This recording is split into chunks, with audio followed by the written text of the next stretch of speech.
Hello, and welcome to another Hallo English lesson with Victoria. For anyone that hasn't met me before, hi, I have been teaching English now for about 3 months on the Hallo app, and I've taught English for quite a number of years. I used to live in Japan, and I taught English while I lived there. So yes, today we're going to be working on an intermediate English lesson, and this is lesson 3 in a series, so keep looking out for new videos on this channel. Let's get started. So we're going to start with the reading passage. I'm going to read it through, and then I'm going to ask you some questions and think about whether or not you understood what I read enough to be able to answer those questions. And if the answer is no, then go back, read the passage yourself, make sure that you know how to say the words, make sure that you understand how the story fits together, all those things, right? Reading comprehension, so important, especially if you're getting ready to take something like the IELTS or maybe the TOEFL, like any of those English exams. Reading is such a huge part of any language, so yeah, I'm going to start here. Hopefully you guys can follow my cursor as I'm reading, and that might help. When I was in 6th grade, I spent the summer in Germany. It was the best experience of my life. I didn't know a lot of German when I arrived, but I knew much more by the time I left. I loved learning about their culture. I went over there with my sister, so it was nice not being completely alone. We spent so much time together looking at different tourist places. I was sad when the summer was coming to an end. When we got back to school in the US, my sister and I decided to continue learning German. We hope that we can go back again when we are older. We want to be fluent before we go again. I really want to go see some of the big castles we didn't have time to see this time. Okay, so when did the person talking go to Germany? Who went with him to Germany? Or her, I suppose it could be. We don't know if it's a boy or a girl. So, when did the narrator go to Germany? Who went with the narrator? What does the narrator want to do now? Okay, and if you can answer those questions, awesome. As it says here, right, the narrator went in 6th grade. During summertime, the narrator went with their sister, her sister, his sister, went with his sister, and what does the narrator want to do now? He wants to become fluent in German so that he and his sister can go back to Germany when they're older, and they want to see the castles. So, okay. So now let's work on some speaking phrases. What we're going to focus on today is I should have. I should have, and then completing that sentence. And you'll notice here it says past participle. If you don't know what a participle is, that's okay. Most native English speakers don't really understand what a participle is. Basically, it's a verb that is used as an adjective or as a noun. It's modified. They're basically verbs, though. I find it difficult. Sometimes I think we get bogged down by grammar. I think it'll just come more naturally, like, as we read some of these examples, okay? So I should have let my dog out before she went to the bathroom on my kitchen floor. I should have studied more for my science test. I should have spent more time with my family instead of being so focused on my work.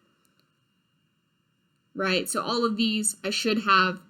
The should in this refers to something that you ought to have done or might have done in a different circumstance. Right, so specifically with this case, we're talking about something in the past that would have been done differently. So I should have let my dog out. So I should have, that's our phrase, and then the past participle, let my dog out. I should have let. That's in the past. So I'm saying, oh, my dog ended up peeing on my floor That's what we mean by went to the bathroom, right? And so I should have done this thing differently. I ought to have done it differently. I want to do it differently. There you go. And it's a very useful phrase. We probably say this phrase every day and we don't even realize it. But there are lots of things that we should have done. I should have gone up earlier. I should have gone to the gym. I should have, remembered my wedding anniversary, whatever it is. Lots of regrets in life and so many things that we should have done. So try and think of your own examples. Here are just some more. You can read them yourselves, get some practice in. Notice here, though, this should say I should have listened to Danny. It says listed, but that's a typo.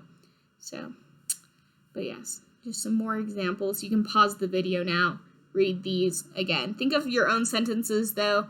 Language study is so much more meaningful when you stop to add your own personality in. Like when you come up with your own sentences, you're much more likely to remember if you've applied this to your own situation.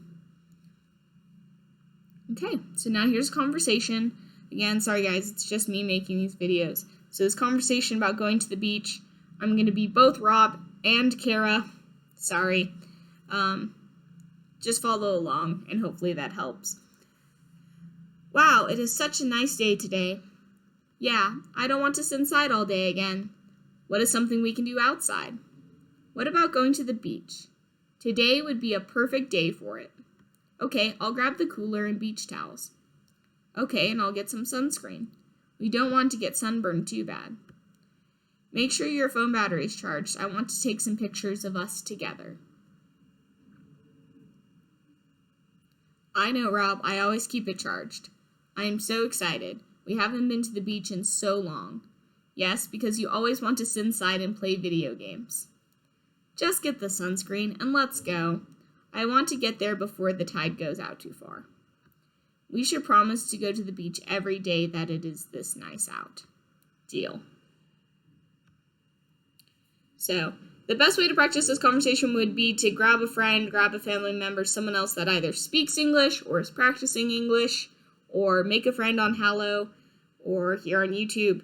Just find someone to practice. Someone be Rob, someone be Kara.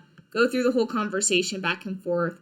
Make sure your flow feels natural, that you know what's going on, and then switch roles, If you were Rob the first time, be Kara the next time. And that will really help you get conversation skills in English. So, okay. And we have a topic. The topic here is dieting. So I'm going to read this and then I'm going to kind of discuss what's going on.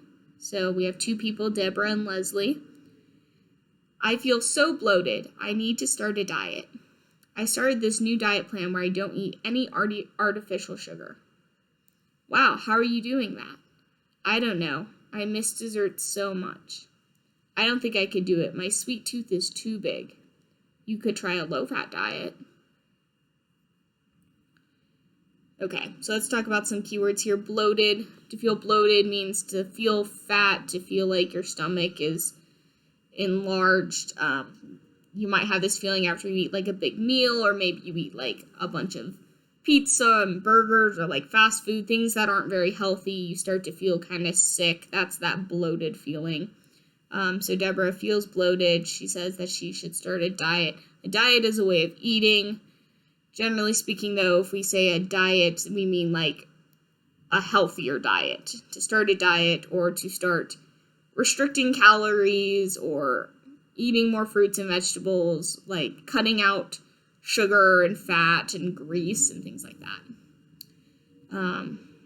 Leslie says that she starts a diet where she doesn't eat artificial sugar. Artificial sugars would be things like in diet sodas or anything that's sweet, but they aren't using sugar itself, like maybe corn syrup, things like that.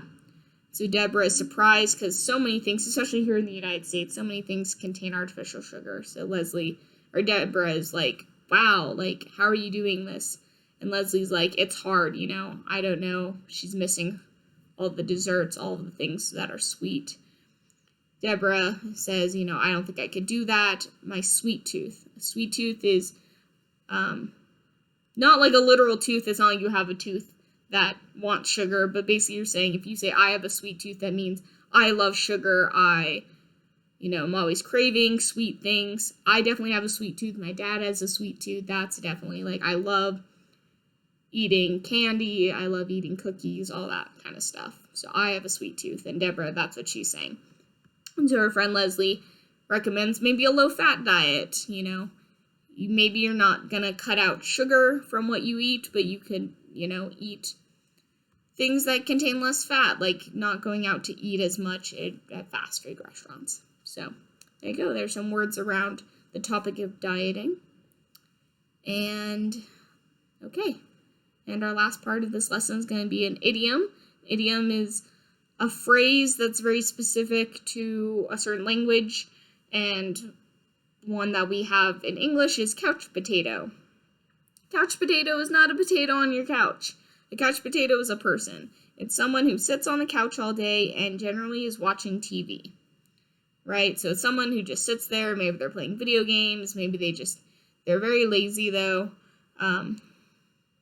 It comes from the idea that in most Western cultures, people eat potato chips while watching TV. So, again, that's where this idiom, this phrase started, is you are a couch potato because you're always eating potato chips on your couch. And here's a little example. So 2 friends, Nick and John. Hey, John, are we going to swim at the pool? Do you want to come with us? Oh, hey, John, we are going to swim at the pool. Do you want to come with us? I'm okay. My favorite show is about to come on. I'll go next time. You've been sitting here for 4 hours already. Don't be such a couch potato. Right? And so this is a phrase, maybe it's not very polite. You don't want to call someone a couch potato that's your boss or your parent, but if you have a sibling or a friend, someone that you like to joke around with, maybe next time that they are sitting and just watching movie after movie, call them a couch potato, and you can teach them this idiom. And there you go. And that's the end of this lesson. I hope you guys have a good time practicing your English, and let me know on the Hallo app if there's any way I can help you improve your language skills.